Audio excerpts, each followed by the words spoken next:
هذه كانت إطلالة الأمير أو الملك كل صباح من هذا الشرفة.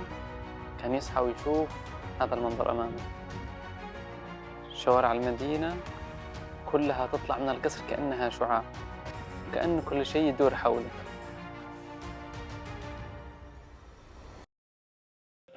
واليوم أنا ببدأ رحلتي حرفياً من قلب مدينة كارلسروه القريبة من الحدود الفرنسية. مدينة أكثر من رائعة، وخلونا نكتشفها مع بعض ونشوف ما اللي تقدر تفعله في المدينة أو تستكشفها.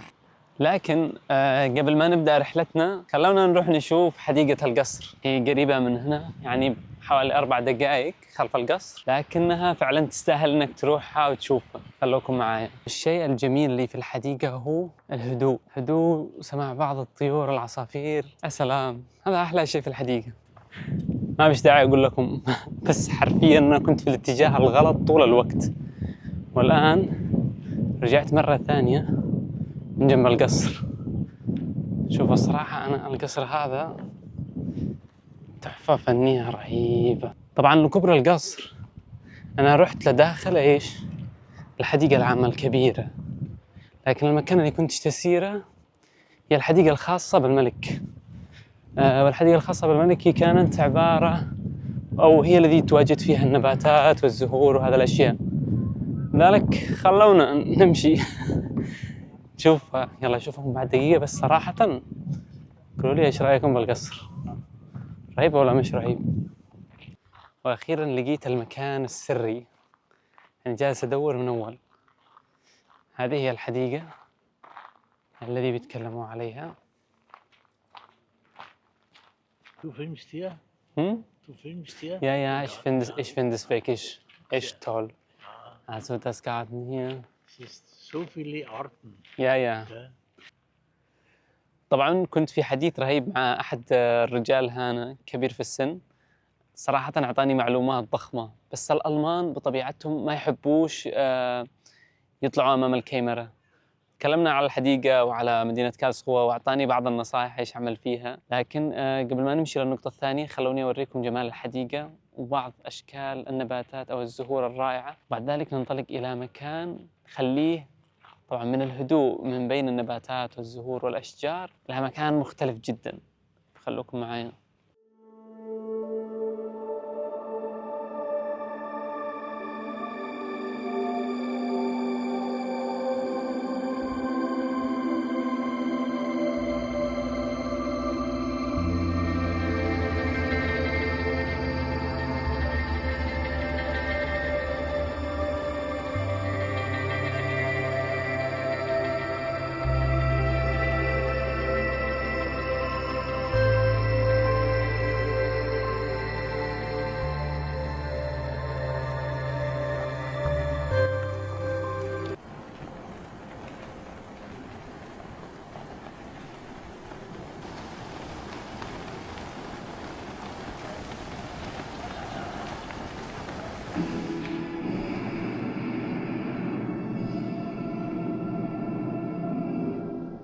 مركز الفن والإعلام في كارلسروه، واحد من أهم المراكز الثقافية في ألمانيا.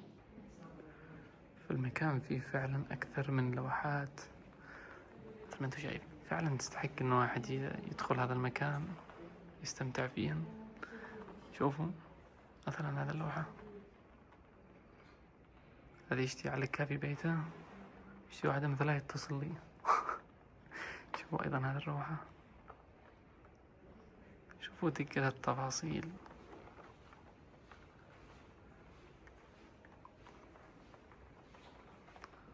شيء فعلا جميل والله. هذه أيضا أحد الغرف فيها لوحات أيضا جميلة جدا.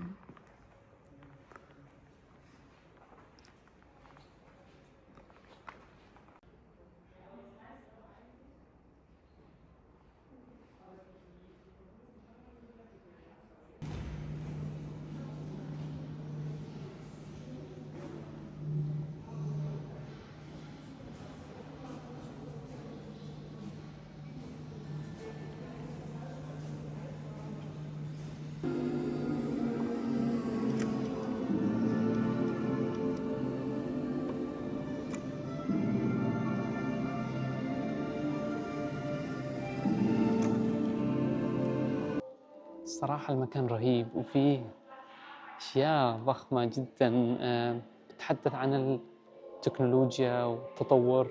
في حاجة رهيبة عجبتني في المكان هذا، والذي هي شوفوا هذه الآلة ايش تعمل؟ تعمل لك سكان لوجهك وبعدين توريك. شوفوا تعمل لي الآن سكان. هولي شوت انت راح تشوفوا الآن كيف راح يكون شكلي. شوفوا عملت لي الآلة سكان. ايش أحصل الآن؟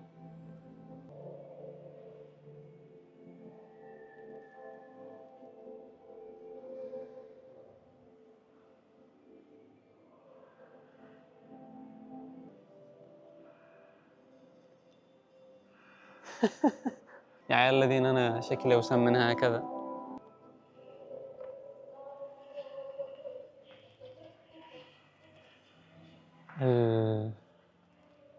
على فكرة أكثر حاجة عجبتني هو هذا البندق.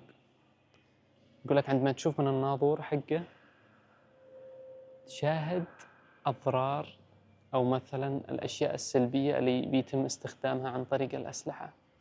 حتشوف مشاهد يعني نقول لك مش جيدة.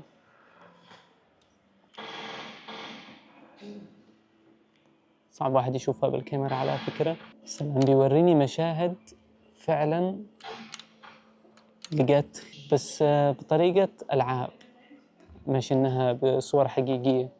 لذلك بس يقول لك إنه مثلا لا تقتل، لا تستخدم السلاح بالشكل الخطأ. يوري لك ناس الآن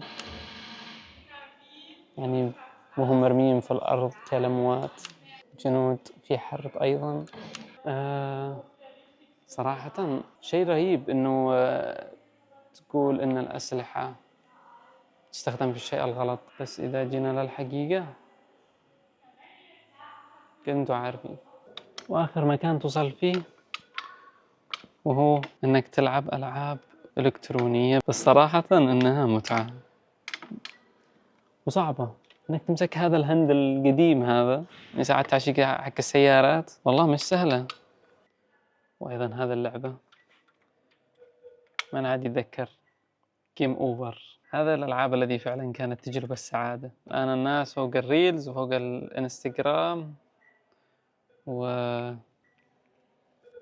بدهم دوبامين كثير، يعني قدك تصرف بالكيلو. شوف والله العظيم الألعاب هذه رغم بساطتها بس لها طابع جميل. أنا ما أقدرش الصراحة أوصفها. يعني زمان هذا اللي كان يلعبوها الناس أيام الستينات. أيوة صح. خلوني إذا به ناس مواليد أو أحد من المشاهدين مواليد السبعينات أو الثمانينات أكيد تعرفوا هذا الأجهزة الإلكترونية. مثلا هذا، ومثلا هذا.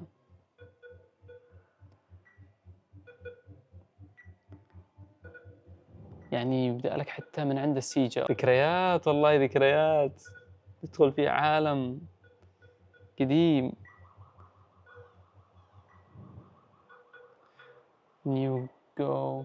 بعدين تمشي شوية توصل لها عند الإيش البلاي ستيشن 1 ولعبة توم برايدر. بعدين إيش الأجهزة القديمة هذه.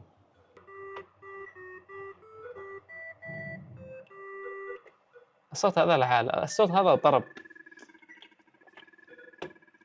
سير السيارة حقي. واو.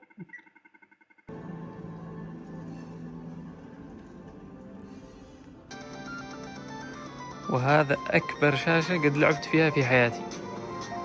شوف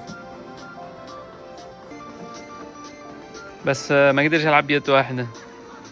يلا خلونا نلعب شوية. بعد الانتهاء من المتحف خلوني أقول لكم صراحة التجربة كانت أكثر من رائعة. يعني كان في عدة فعاليات في متحف واحد. معك أول شيء كان التكنولوجيا، وفيما بعد تطلع إلى الرسمات واللوحات، وبعد ذلك تطلع إلى مكان كله ألعاب وألعاب قديمة. فتجربة كانت حلوة. إذا أنت طبعا طالب فبتدخل بسعر لا بأس فيه، حوالي 6 يورو، أما إذا ما كنت طالب بتدفع 8 يورو. صراحة 8 يورو مش كثير على هذا المتحف. وعندما كلمت الموظفين قالوا لي إنه بيتم تغيير بعض الفعاليات في المتحف بحيث إنه يكون فيه دائما أشياء جديدة. أصحاب المدينة اللي عايشين فيها دائما بيكون تجديد للمتحف، فهذا الذي مخليه فعلا له طابع رائع جدا. المهم خلاص خلصنا المتحف، انتقلت الآن إلى مكان أهدى وفيه شجر أكثر. خلوني أوريكم واحدة من أجمل القرى الذي في المنطقة هذه، قرية اسمها أو منطقة اسمها إتلينغن. وخلوكم معي نعمل لفة في المدينة وننهي هذا الفيديو. خلوني أنا تعب قد مشيت كثير.